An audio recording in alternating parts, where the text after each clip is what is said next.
Some have worked here for over 38 years, baking bread every morning, 7 days a week.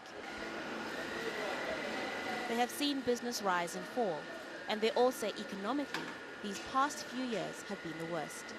They are lucky they still have jobs, but they are worried about what the future holds for them and their families. Erratic electricity supplies have only added to the crisis. Most countries in Africa go through power shortages, but here, many companies can't even afford generators or the fuel to go in them. Managers say this year has been a nightmare. It's so often. It's on a daily basis. It's a daily thing that sometimes you can go for more than 8 hours without electricity, especially in this side, in this industrial side. It's now almost impossible to make a profit. On a good day, this bakery can bake up to about 15,000 loaves of bread. Now that's when electricity is available. But on a bad day, they only manage to bake about half of that. And so they're losing a lot of money. Economists don't think things will get better for a manufacturing industry struggling to stay afloat. It's extremely difficult. I think that's why we've had quite a number of business closures, and that's why we've also had like a notable trend of, a decline in manufacturing sector and the various other sectors of the economy. So it is extremely challenging. Companies that had to import raw materials like this plastic recycling firm have been hit the hardest. It means doing business in foreign currency, of which there is very little of.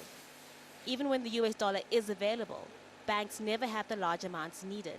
That means many people have to resort to the black market illegally, something that is widespread.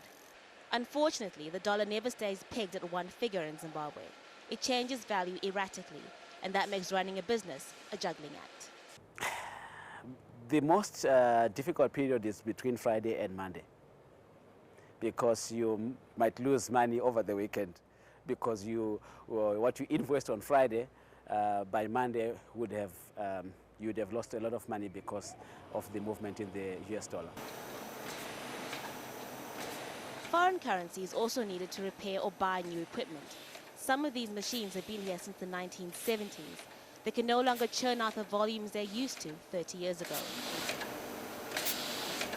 The government is trying to alleviate things by offering bank loans. It's also making sure manufacturers are able to get some raw materials at subsidized prices, but this clearly isn't working. Economists predict inflation will break through the 50,000% mark by December, another all-time high. Other sources estimate it to reach 1 million%. That means more companies will go bust, and more people will lose their jobs. Haru Mutasa, Al Jazeera, Bulawayo, Zimbabwe.